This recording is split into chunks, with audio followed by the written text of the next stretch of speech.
Hey, salut les tennis! Aujourd'hui, on va voir les moyens de récupération du joueur de tennis. Et avant de parler d'optimisation de la récupération, j'aimerais soulever un point très important, la base. Déjà, il faut avoir une bonne hygiène de vie, un bon sommeil. C'est comme les compléments alimentaires, on veut toujours avoir le complément qui va nous donner le truc parfait. Sauf qu'avant ça, il faut manger de manière complète et manger un peu de tout. Et bien là, c'est pareil. Donc la première chose, il faut avoir un bon sommeil, une bonne qualité de vie, un bon psychologique. Si déjà vous êtes heureux et que vous êtes bien dans votre peau, vous allez apprendre à vous relâcher beaucoup plus vite et du coup, vous allez récupérer beaucoup mieux. Du coup, voilà, d'abord le bien-être psychologique, le sommeil, ensuite l'hygiène de vie. Mangez bien, ne fumez pas, ne buvez pas, etc. Tous les conseils bateaux, classiques, ils doivent s'appliquer avant de penser à la récupération. Le corps est une formidable machine pour récupérer si on lui laisse le temps et si on ne lui met pas de bâton dans les roues. Donc j'insiste encore une fois et notamment sur la nutrition. La nutrition doit être vraiment un des domaines les plus importants et elle est trop souvent négligée. Alors d'abord, il y a la récupération active.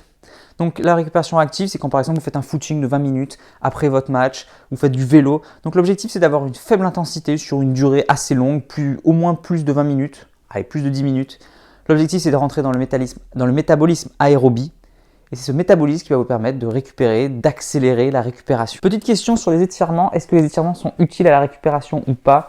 Alors attention, quand à la fin de votre effort, si votre muscle a pu être raccourci, donc un étirement très léger va pouvoir le remettre dans sa position initiale. Donc un étirement de faible intensité assez court, moins de 15-20 secondes, va être bénéfique. Outre la récupération de la longueur du muscle, l'étirement physiologiquement ne fait rien pour la récupération. Par contre, attention à ne pas tirer fort, parce que plus vous allez tirer fort en intensité, plus vous allez rester longtemps, plus vous allez accroître les micro-lésions. Donc en général, après une séance de vitesse ou de puissance, il est assez déconseillé de s'étirer pour ne pas prendre ce risque justement. Après, ça peut être un choix stratégique, le fait d'étirer volontairement les muscles, d'accroître les micro-lésions. Votre récupération va être plus lente, mais du coup, ils vont se renforcer d'autant plus les muscles, donc votre récupération va être encore supérieure. Donc ça peut être un point de vue stratégique si vous maîtrisez la chose.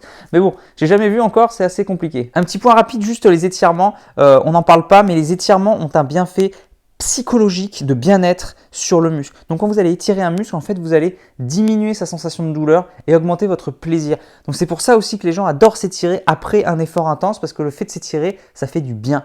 Du coup, il ne faut pas négliger cette récupération psychologique. Les massages, bien sûr. Ah, qui ne rêverait pas d'un bon massage? Donc nous, il faut payer la séance, on va dans un institut à l'autre bout de la ville et on passe notre bon moment. Les pros, eux, c'est tous les jours, après chaque match qu'ils ont ça. Ils ont leur propre kiné, leur propre ostéo qui sont là spécialement pour eux. C'est génial. Donc le massage est une des voies royales pour la récupération. Donc ça réactive la circulation justement pour accélérer le processus de réparation et de récupération. Mais ça facilite également le relâchement musculaire, la décontraction. Et ça, c'est vraiment top. Un point très important, si vous êtes amateur et que vous n'avez pas de kiné à votre disposition, eh bien, il existe les automassages qui se développent de plus en plus. Donc simplement une balle de tennis, rien qu'avec ça, vous pouvez faire des choses fantastiques. L'objectif est de travailler vos points douloureux. Si jamais vous avez une tension, eh bien, il faut justement appuyer à l'endroit de la tension, rouler. Alors pas exagérément non plus, il ne faut pas que ce soit trop douloureux. Mais voilà, en modulant l'intensité, on peut se masser à peu près n'importe où. On met la balle contre un mur, on se masse le dos. Ça peut être sous la voûte plantaire, ça peut être sous le mollet, ça peut être sur les cuisses. Bref, il y a de nombreux bienfaits de la balle de tennis. Après, il y a tout ce qui est les rouleaux, etc. Donc ça aussi, vous pouvez tout simplement mettre votre poids de corps dessus et vous masser en bougeant le corps. Donc c'est très bénéfique. On a l'impression au début que ça sert à rien, mais en fait c'est super bénéfique justement pour éliminer les points de tension musculaire.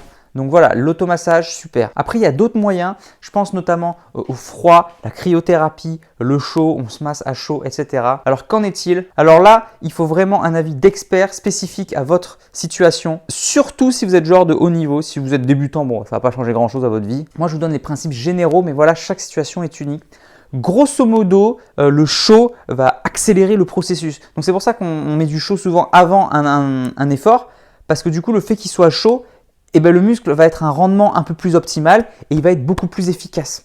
Donc l'échauffement, c'est pour accélérer un peu le processus. Donc si vous voulez accélérer le processus parce que vous êtes à la fin d'un tournoi, eh bien là, vous pouvez mettre du chaud, il n'y a pas de souci.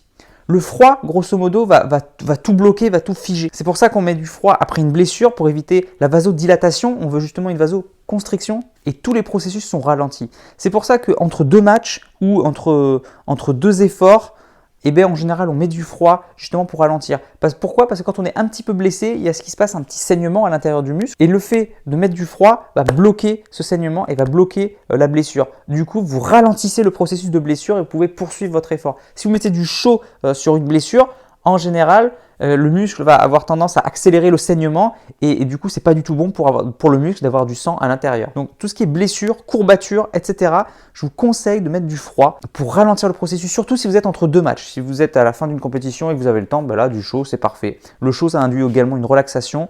Le froid, ça induit une perte de sensation aussi. Après, ça dépend si on est frileux ou pas, hein. Mais voilà, il y a beaucoup de champions qui s'immergent dans de l'eau glacée le soir après une compétition. On sait aussi que l'eau froide, c'est excellent pour la circulation. C'est pour ça qu'on va marcher dans la mer. En général, on adore ça. Et après, si vous êtes expert, vous pouvez carrément alterner les deux, froid, chaud, pour justement augmenter cette vasoconstriction, vasodilatation. Mais bon, là, il vaut mieux être un expert et savoir ce qu'on fait quand même. Il y a l'électrostimulation, bien sûr. Je ne suis pas du tout un spécialiste de ce type d'appareil, donc il faudrait demander son avis à un expert. Moi, d'un point de vue extérieur, amateur, je vois vraiment le truc en mode quand on est blessé, quand on veut éviter de perdre de la fonte musculaire, c'est vachement bien pour entretenir le muscle. Après, je suppose que ça participe aussi à la circulation, le fait de contracter le muscle. Donc du coup, ça permet une meilleure récupération. Encore une fois, parler avec des experts, mais ça peut être une excellente méthode. Bon, et bien sûr, la relaxation classique, tous les protocoles où il faut se détendre, relâchement musculaire, etc. Donc il existe plein de protocoles différents pour relâcher le muscle.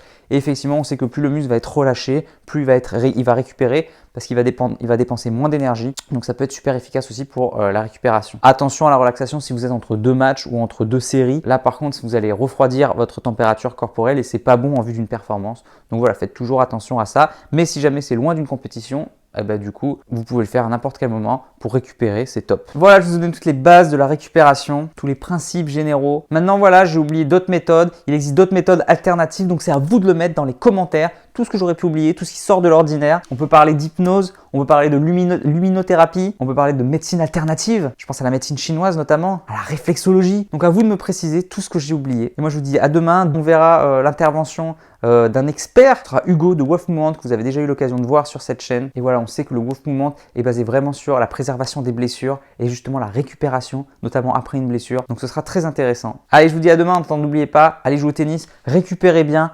progressez et surtout, faites-vous plaisir. Ciao.